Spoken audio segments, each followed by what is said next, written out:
Hi, I made a short video. I hope you enjoy it and that it encourages you to get out on the road.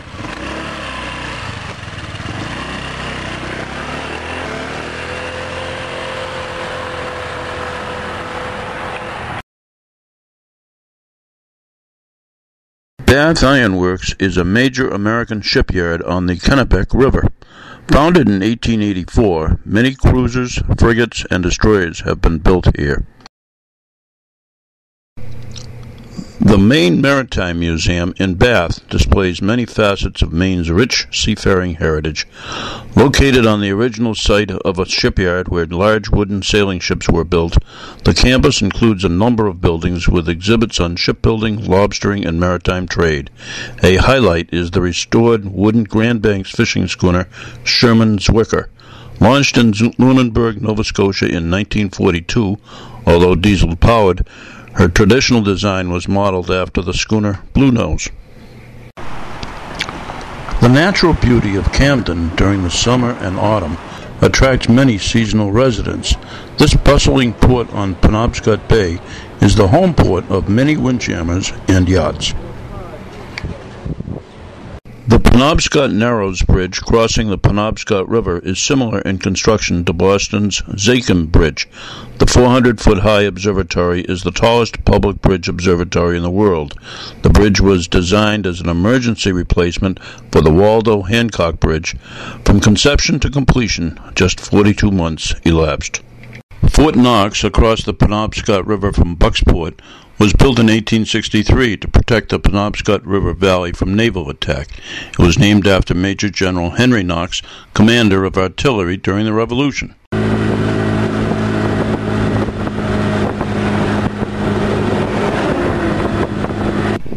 Maine Maritime Academy in Castine, Maine is one of 6 maritime training colleges in the United States. The Academy's 500-foot training ship, State of Maine, offers midshipman practical experience in shipboard life.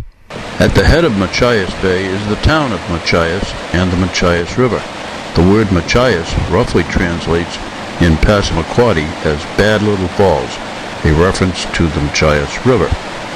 The most intense portion of this trip occurred in the 24 hours after Machias. Lots of beauty in this remote area on the edge of Canada. Suffolk University's Freedman Field Station, 20 miles north of Lubec on the shores of Cobscook Bay, provides a living laboratory for observing and studying marine life in a relatively pristine environment dominated by the dramatic tides of Cobscook Bay. West Quoddy Head Lighthouse is the easternmost point in the United States and overlooks the mouth of the Bay of Fundy. Since 1935, there have been a number of proposals known as the Passamaquoddy Tidal Power Project to construct dams across parts of Cobscook Bay for electric power generation, but construction has never started. Campobello, the summer home of Franklin D. Roosevelt, is an international park in New Brunswick. In the early 1900s, many wealthy American families owned summer homes here. Across the Lubec Narrows, the abundant fish in the strong tidal currents and eddies attract seals. East Quoddy Head Lighthouse, painted with the cross of St. George, stands at the northern end of Campobello Island on a small island reachable only at low tide. For 2 hours at low tide, the lighthouse can be reached by foot.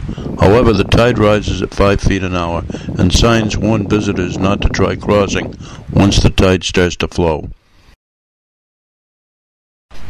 Wilson's Beach is a small settlement at the north end of Campobello Island. Fishing and salmon aquaculture are the primary industries.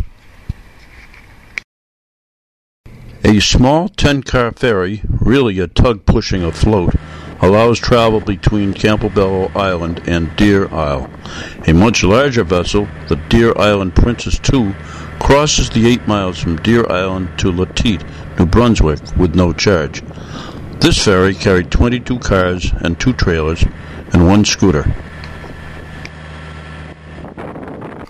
Maine's state capital in Augusta was designed by Charles Bulfinch and built in 1829. North and south wings were added, and the original dome was replaced with a dome of steel frame construction in 1910. The A1 Diner in Gardner, Maine, just south of Augusta, is a classic. Hearty homemade food is the perfect way to end my journey and head for home.